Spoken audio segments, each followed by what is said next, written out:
اللہ کے نبی حضرت سیدنا عیسیٰ علیہ السلام کہیں جا رہے تھے. جاتے جاتے آپ کا گزر ایک قبرستان سے ہوا. آپ نے دیکھا کہ قبر کے اندر مردے کو دردناک عذاب دیا جا رہا ہے. سانپوں اور بچھوؤں نے مردے کو گھیر رکھا ہے. جہنم کی کھڑکیاں کھول دی گئی ہیں. جہنم کی آگ کے شعلے اس مردے کو جلا رہے ہیں اور مردہ دردناک عذاب میں چیخیں نکال رہا ہے. خیر، حضرت سیدنا عیسیٰ علیہ السلام آگے چلے گئے اپنے کام پر. جب واپسی اسی قبرستان سے آپ کا گزر ہوا تو دیکھ کر حیران رہ گئے کہ وہ قبر جو جہنم کے گڑھوں میں سے ایک گڑھا بنی پڑی تھی اب وہ جنت کے باغوں میں سے ایک باغ بنی پڑی. وہ مردہ جو جہنم کی آگ میں جل رہا تھا اب وہ جنت کی وادیوں میں گھوم پھر رہا ہے. دیکھ کر حیران رہ گئے.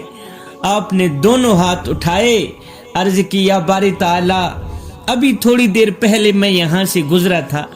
میں نے دیکھا کہ یہ قبر جہنم کے گڑھوں میں سے ایک گڑھا بنی ہوئی تھی اور مردہ جہنم کی آگ میں جل رہا تھا.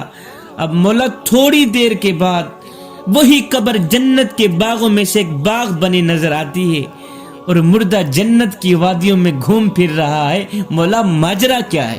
میرے اللہ نے فرمایا عیسیٰ، ماجرا اصل میں یہ ہے کہ یہ جو شخص ہے بہت ہی گنہگار ہے، بدکار ہے، سیاہکار ہے. اس نے پیچھے دنیا میں اپنی بیوی حاملہ چھوڑی ہوئی تھی. یہ جب مرا تھا اس کی بیوی حاملہ تھی. اس کی بیوی کا ایک بچہ پیدا ہوا. بچہ تھوڑا بڑا ہوا. اس کی بیوی نے بچے کو مکتب میں بھیجا. آج استاد نے بچے کو بسم اللہ الرحمن الرحیم پڑھائی ہے. آج اس کے بچے نے بسم اللہ الرحمن الرحیم پڑھی ہے. فرمایا عیسیٰ، ہمیں حیا آتی ہے کہ بچہ ہمارا نام لے اور ہم بچے کے باپ کو عذاب دیں. یہ ہماری رحمت گوارا ہی نہیں کرتے. عیسیٰ، بچے کے منہ سے نکلی ہوئی بسم اللہ الرحمن الرحیم کے صدقے میں نے اس گنہگار باپ کی بخشش فرما دی. اللہ اکبر. عیسیٰ، ہمیں حیا آتی ہے کہ بچہ ہمارا نام لے اور ہم بچے کے باپ کو عذاب دیں. یہ ہماری رحمت گوارا ہی نہیں کرتے. ہم نے بسم اللہ الرحمن الرحیم کے صدقے گنہگار باپ کی بخشش فرما دی.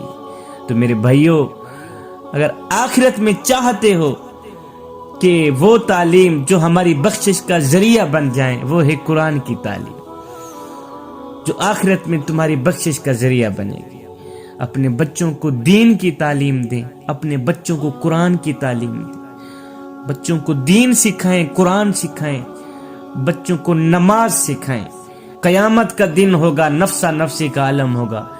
میرا اللہ تمہارے کرتوتوں پہ پردہ ڈال کے اور تمہاری اولاد کے نیک اعمال کو سامنے رکھ کے اللہ تمہاری بخشش فرما دے گا.